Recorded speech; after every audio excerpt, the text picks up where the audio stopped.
Hey, it's Jeff here, your YouTube reviewer of New England brews, and welcome back to NEBR, New England Beer Reviews. From Vermont, the Magic Hat Brewery, and this is their Feast of Fools, the 2014 batch.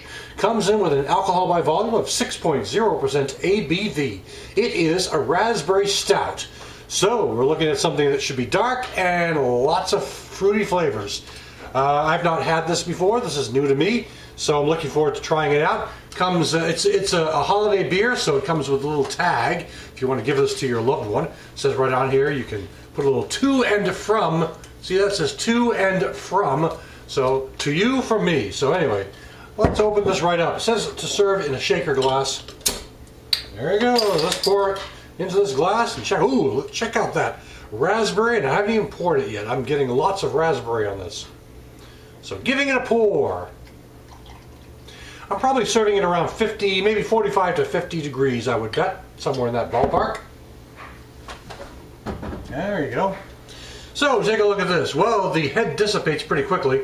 Lots of carbonation, though. It does have a very dark sort of brown color. Mostly brown, not really black, but I'd say dark brown. Tons of carbonation.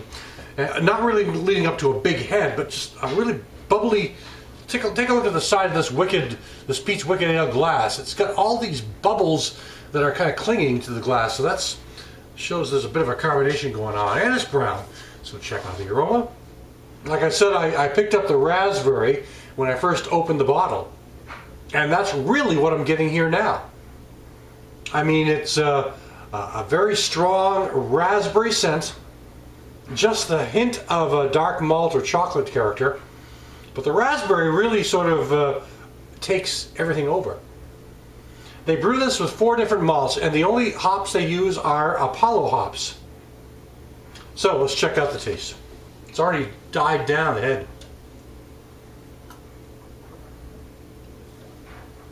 Okay, the body is medium, maybe a little better than medium, but I'd say definitely in the medium range.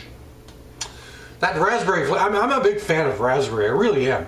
But that raspberry flavor really sort of takes things over.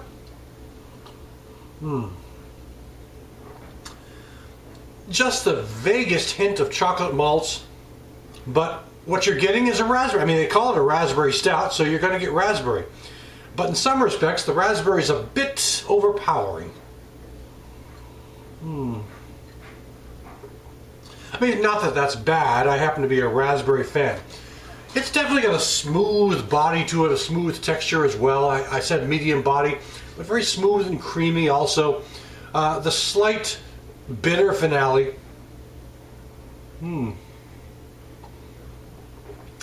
Pretty easy to drink, I would say.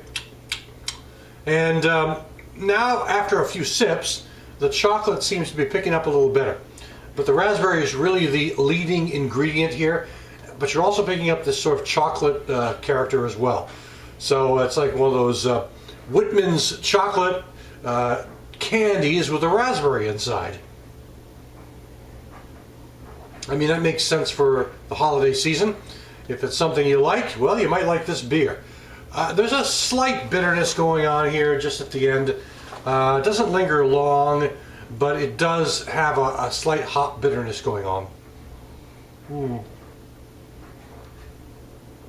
It's a pretty easy drinking beer. I've already finished half the glass, so I mean, it's not a bad beer. It's unique enough. I mean, it definitely has a raspberry character. If you're a fan of raspberries, you might like this. Raspberry and chocolate, you might like this. If either one of those flavors kind of turns you off, especially in a beer, you might say, well, let's go to the next beer on the shelf. It's not. I wouldn't call this an outstanding beer, but I wouldn't call it a bad beer. It's definitely a drinkable beer. And you know, reasonably enjoyable, reasonably refreshing. Got a good body to it. And just something a little different and unique to try for the holiday season. So that'll do it for now. And this is the Magic Hat Feast of Fools. Thanks for stopping by. I'll catch you again next time.